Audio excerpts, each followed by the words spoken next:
Assalamualaikum warahmatullahi wabarakatuh.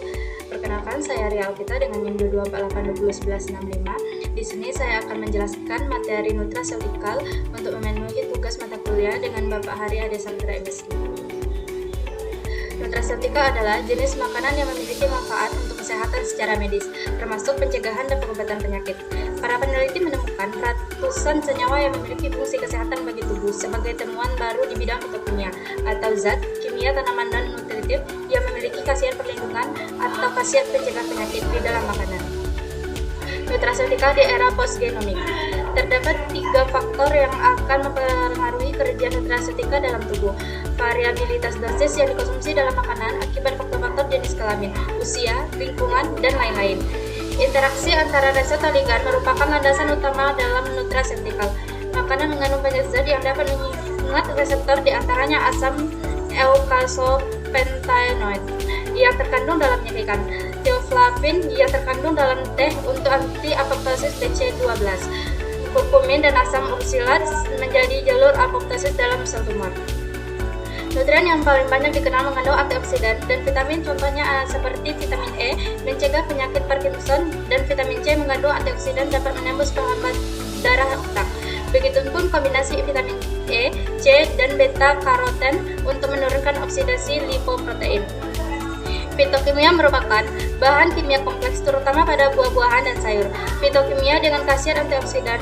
Buah-buahan berwarna terang karena mengandung kromofor. Sayuran berwarna hijau gelap mengandung klorofil.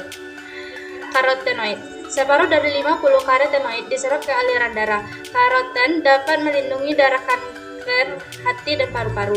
Pernapasan, pemotongan sayuran dapat melepaskan karotenoid di dalam aliran darah, dan karotenoid diangkut ke partikel kolesterol kaya lipid.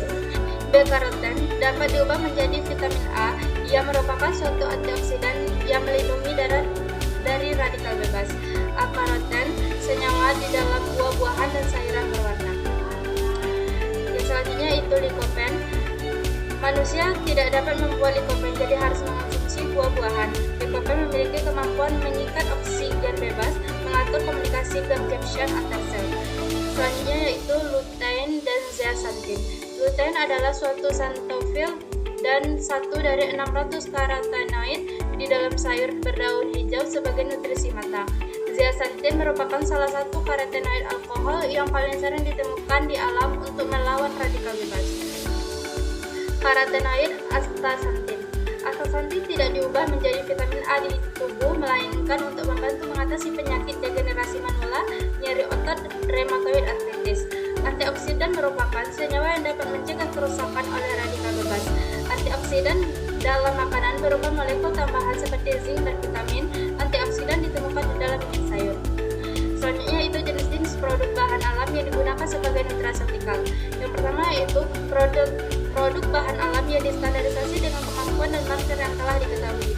Yang kedua, produk bahan alam dengan kemampuan dan marker yang diketahui namun belum ada standarisasi. Selanjutnya, kerusakan pada bahan pangan. Bahan pangan dibiarkan di udara terbuka akan mengalami kerusakan.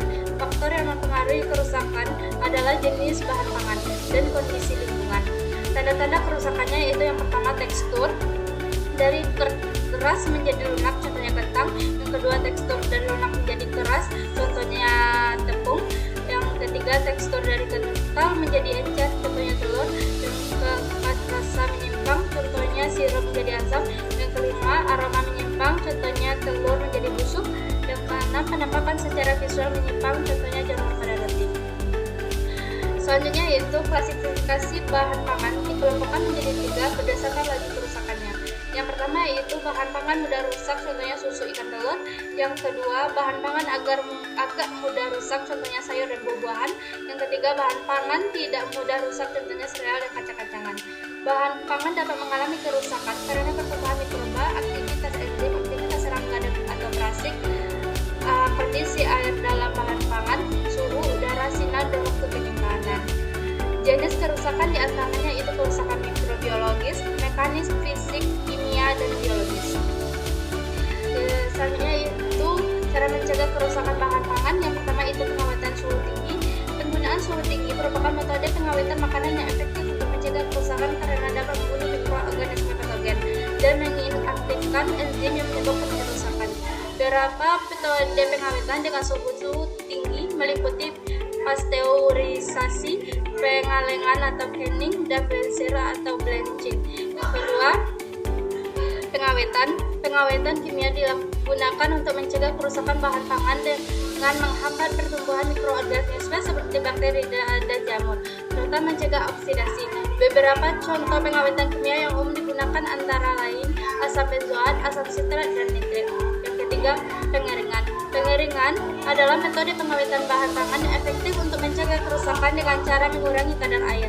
Dengan mengurangi kadar air, pertumbuhan mikroorganisme seperti bakteri, jamur, dan ragi akan terhambat, sehingga bahan pangan menjadi lebih tahan lama. Sekian yang dapat saya jelaskan, semoga bermanfaat. Wassalamualaikum warahmatullahi wabarakatuh.